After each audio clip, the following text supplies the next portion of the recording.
They want to know what people are thinking and people are talking about as we wait in anticipation for what's going on. We don't really know. Nobody knows anything. We had Governor Nixon hold a news conference last week telling us that there is a coordinated effort and please don't worry. And the National Guard is on standby. And if we need the National Guard, we will certainly call out the National Guard. He did that alone by himself. And the next day, Mayor Slay and Charlie Dooley held a news conference. The next day, the mayor of Pine Lawn and Michael Brown's family held a news conference. And then yesterday, Governor Nixon held another news conference. Then nothing. We've had nothing. We've had no information. That's it. We're all waiting. And then yesterday, Governor Nixon holds another news conference in which he says, I guess, that I know news reports say that he is calling up the National Guard. But it's sort of like the National Guard is called up, but it's on standby. So it's kind of it was somewhat confusing. Now, we'll get to Governor Nixon's news conference in just a moment. But we played this clip for you earlier in the day. And we're going to play you a clip of a Milwaukee police chief. His name is Ed Flynn. Last week, he was attending a Fire and Police Commission meeting. And during this meeting, he was on his cell phone texting. After the meeting, a couple of local reporters asked him about his texting while being at this meeting. Now, we should also tell you that Milwaukee Police Chief Ed Flynn is in the middle of a controversy. Earlier this year, there was an officer named Christopher Manny who was fired for not following police department protocol. He got into an altercation with a suspect. The suspect gained control of the officer's baton. A fight ensued, and ultimately the officer was fired for his actions, after an internal affairs investigation. Now, this police chief, Flynn, is under pressure from the community. They want him to stand by the firing. However, the police union is upset with him, saying, hey, wait a minute, the police officer was just doing his job. How dare you side with the man who tried to steal his baton? So this was last Thursday, after this meeting, in which Police Chief Ed Flynn was at the Fire and Police Commission meeting. During that meeting, he was seen texting on his phone. He talked to reporters after that meeting. Here's the clip. Well, I heard a lot of things. Certainly there are some folks in this community that are legitimately grieving, and we heard from them. We heard a lot of folks who believe the First Amendment only applies to them and took great pains to shout down anybody that disagreed with them. Despite my ongoing disagreements with the police union, I have to say that their members tonight conducted themselves, I thought, with great restraint, given the ad hominem invective that was being unleashed on their work personally and the police department generally. So, this is a controversy. This is a tragedy. I've said it over and over again. It's a tragedy for the family, tragedy for Officer Manny. It's a tragedy for the community. But I'm not blind to the fact that there's a lot of people lining up to take advantage of this tragedy to flog their own agendas, and that was clear tonight as well. You're accused of saying something to one of the protesters or one of the people in the stands. He accused you of... he was making so much noise, I have no idea what he's talking about, but he feels insulted. Too bad. What's your response to some of the people that thought you were being disrespectful by being on your phone and not being attentive to them? Well, I was on my phone, and yes, that's true. I was following developments with a 5-year-old little girl sitting on her dad's lap who just got shot in the head by a drive-by shooting. And if some of the people here gave a good damn about the victimization of people in this community by crime, I take some of their invective more seriously. The greatest racial disparity in the city of Milwaukee is getting shot and killed. Hello. 80% of my homicide victims every year are African American. 80% of our aggravated assault victims are African American. 80% of our shooting victims who survived their shooting are African American. Now, they know all about the last 3 people that have been killed by the Milwaukee Police Department over the course of the last several years. There's not one of them can name one of the last 3 homicide victims we've had in this city. Now, there's room for everybody to participate in fixing this police department, and I'm not pretending we're without sin. But this community is at risk, all right. And it's not because men and women in blue risk their lives protecting it. It's at risk because we got large numbers of high-capacity, quality firearms in the hands of remorseless criminals who don't care who they shoot. Now, I'm leaving here to go to that scene. And I take it personally, okay? We're going up there, and there's a bunch of cops processing a scene of a dead kid. And they're the ones that are going to be out there patrolling and stopping suspects that may have guns under the front seat. They're the ones that are going to take the risks of their lives to try to clean this thing up.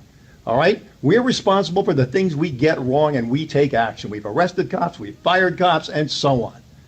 But the fact is that the people out here, some of them, who had the most to say, are absolutely MIA when it comes to the true threats facing this community, and it gets a little tiresome. And when you start getting yelled at for reading the updates of the kid that got shot, yeah, you take it personal, okay? Now, no offense, but I'm going up there now. That is Milwaukee Police Chief Ed Flynn, and if you're listening on the radio, yes, he did break up and tear up and swell up with water in his eyes, talking about how he was going up to deal with a little child who was shot through a drive-by shooting. That took place in Milwaukee last week.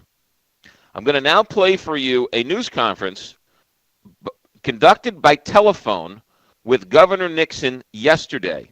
And this is just a 2-minute clip of this news conference from yesterday in which Governor Nixon decided to call up the National Guard and put them on standby. There is a Huffington Post reporter who asks Governor Nixon who is ultimately in control. Listen to the difference with our governor. Hi, Governor. Thank you. Given that you've declared the state of emergency and you put the Highway Patrol on the Unified Command, does the buck ultimately stop with you when it comes to how any protests are policed? Well, I mean, our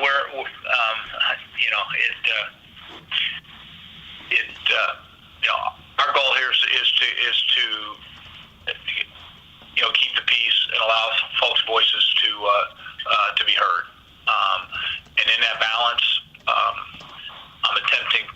I am using the resources we have to marshal to be predictable for both those pillars. I don't.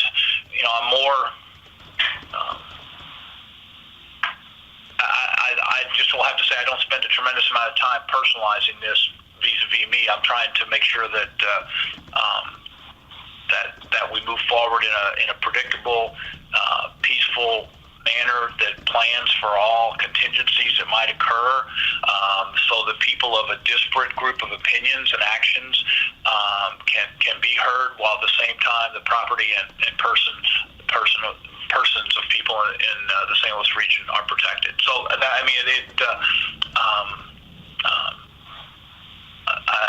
prefer not to be a commentator on it. I'm making decisions to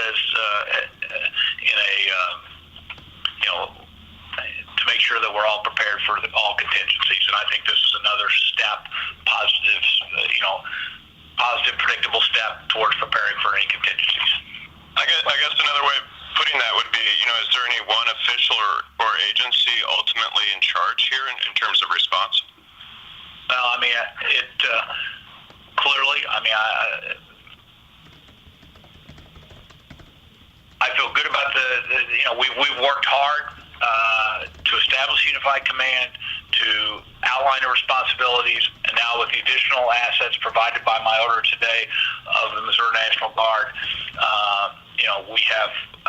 we've worked through a number of operational issues that the folks have, and I'll only say that our efforts today are on top of a lot of things that have been done over the last 100 days to make sure that we're prepared for any contingency. That is our governor of Missouri, Jay Nixon. I've heard that now numerous times, and I've heard that clip of the police chief of Milwaukee. And trust me, I have no pleasure in saying these things and playing these things. It is tragic. And if it wasn't so serious, it would be comical. But you know what? It is serious. We're talking about people's lives. We're talking about people's businesses. We're talking about fear. Fear is winning the day. Why is fear winning the day? Because at some point, our elected officials actually have to govern. They actually have to do something. They have to take a stand. They have to govern. They have to pull the levers of power to make sure and maintain peace, maintain safety. You have the reason why you have a hard time finding plywood and hammers and nails in St. Louis is because the people of St. Louis have no confidence in their leadership. Governor Nixon, Executive Dooley, Mayor Slay have been completely and totally absent. This is the second news conference in a week that Governor Nixon has held in which nothing transpired, but this new news conference, he now calls out the National Guard. Why? Do you now know something we don't know? Are you expecting, have you intercepted something? Why last week when you said, we're ready to go, the National Guard is standing by waiting to be called up if it's needed, but we have a unified command. Well, who's in charge? Well, we're all kind of in charge. Well, it doesn't, see, leaders don't work that way. This isn't a kumbaya moment. This is we need to maintain law and order, and any problems that arise, we will fix, we will solve, we will be there for the community, we will be there for all. Where is this leadership? Wow. We'll take a couple of phone calls when we come back. 314-969-KTRS, 1-888-550-KTRS, or star KTRS. Those are the phone numbers. It is so... What we're watching is so sad. It is so sad. Ladies and gentlemen, as we get older, men get older, guess what? Our bodies produce less testosterone.